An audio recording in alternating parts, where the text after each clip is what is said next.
விஜய் டிவியில் ஒளிபரப்பாகும் சீரியல் சிறகடிக்க ஆசை. தற்போதைக்கு சின்ன திரையில் ஒளிபரப்பாகும் சீரியல்களில் அந்த சீரியலுக்குத்தான் மிகப்பெரிய டிஆர்பி இருக்கிறது. பெரும்பாலான இல்லத்தரசிகள் இந்த சீரியலை தவறாமல் பார்ப்பதுண்டு. அதில் வித்யா என்கிற கேரக்டரில் நடிப்பவர் ஸ்ருதி நாராயணன்.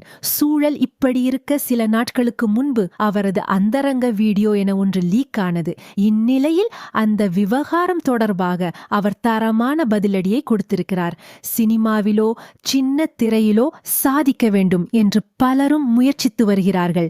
அவர்களில் சரிபாதியினர் வாய்ப்பை பெறுகிறார்கள். சரிபாதியினர் இருந்த இடம் தெரியாமல் காணாமல் போய்விடுகிறார்கள்.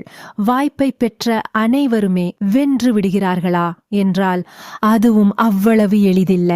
அந்த வெற்றியை பெறுவதற்கு பல தடங்கல்களை பெற வேண்டியதாகி இருக்கிறது. அதிலும் பெண்கள் என்றால் சொல்லவே வேண்டாம். வாய்ப்பு வேண்டுமா, அட்ஜஸ்ட்மெண்ட் செய்ய வேண்டும் என்று கூச்சமே இல்லாமல் கேட்கும் ஆண்கள் பெரிய திரையிலும் சின்ன திரையிலும் இன்னமும் இருக்கத்தான் செய்கிறார்கள். இப்படி இருக்க சின்ன திரையில் சாதிக்க வேண்டும் என்ற கனவோடு தனது கலை பயணத்தை தொடங்கியவர் ஸ்ருதி நாராயணன்.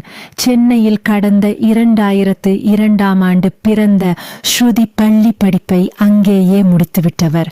அதன் பிறகு கல்லூரி படிப்பை தொடரும் போது நடிப்பின் மீது ஆர்வம் இருந்ததன் காரணமாக சின்ன திரையில் நடிப்பதற்கான வாய்ப்பை தீவிரமாக தேடினார் அவர். அந்த தேடலின் பலனாக அவருக்கு சீரியல் வாய்ப்புகளும் வரத் தொடங்கின. அதன்படி கடந்த 2022 வெளியான கார்த்திகை தீபம் சீரியல் அவருக்கு ஓரளவு நல்ல வரவேற்பை பெற்றுக் கொடுத்தது. அதனைத் தொடர்ந்து மாரி சீரியலிலும் அவர் நடித்து அசத்தினார். நிலவரம் இப்படி இருக்க அவருக்கு மிக பெரிய திருப்பு முனையை கொடுத்த சீரியல் என்றால் சிறகடிக்க ஆசை. அதில் அவர் ரோகிணிக்கு தோழியாக வித்யா என்கிற கேரக்டரில் நடித்து வருகிறார். இன்று வரை அந்த சீரியல் டிஆர்பியில் டாப்ல இருப்பதன் காரணமாக ஸ்ருதியும்படு ஃபேமஸ் ஆகிவிட்டார்.